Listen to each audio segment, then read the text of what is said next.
Muscle tissue is metabolically expensive. And here's what that means.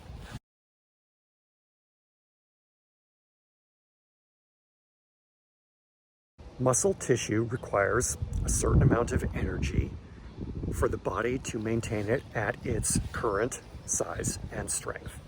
Muscle is going to consume some of the energy that you're taking in via food on any given day. The body has to maintain it, and the body is relatively reluctant to break muscle down as an energy source for daily activity or for life. And the metabolic expense of muscle tissue applies even if you're at rest. Those systems just have to be maintained at some level, even if you're not, quote unquote, doing a heck of a lot with them.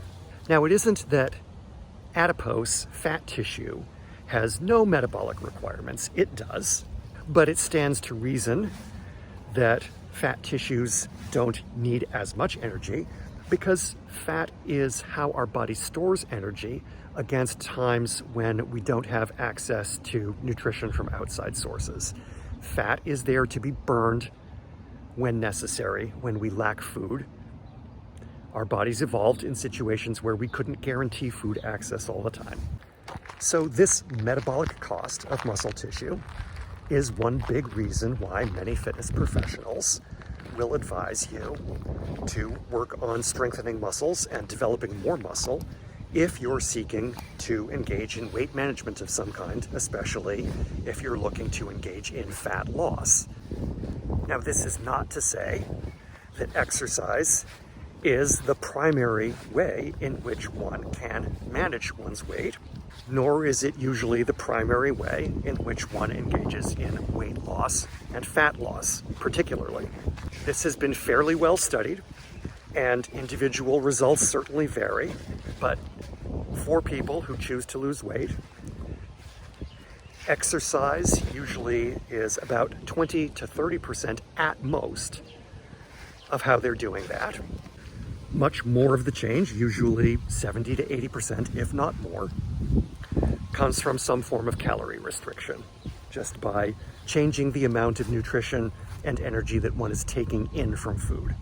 However, there's a deeper point here, which many people outside the fitness realm are not really aware of to any great degree yet, and which even many of us as fitness professionals forget to talk about, which is that the metabolic expensiveness of muscle tissue is also good for the body, even if we're not trying to change weight. The metabolic cost of maintaining muscle tends to soak up energy and demand resources in ways that moderate the rest of the body's hormonal system's ups and downs. It tends to be at least somewhat protective against the varieties of metabolic dysfunction that we can get into in a world full of food abundance. Now, of course, this is not to say that the bigger you make your muscles, the healthier you will automatically be.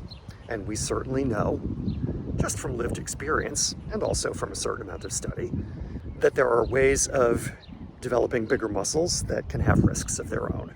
But it does mean that if you're looking for long-term health, there's a lot to be said for at least engaging in some form of muscle building activity, at least some of the time. It pays a lot of metabolic dividends. And the more that we study the evidence, the more it becomes clear that weight itself on the scale is a proxy indicator of health, but not the best indicator of health. That it is, in fact, metabolic function, along with many other things, that gives us a better picture of how well we're doing. And given that strength training has a positive impact on muscle, and muscle has a positive impact on metabolism, I think you can follow the logic in spending at least some of your time on strength training, if you can.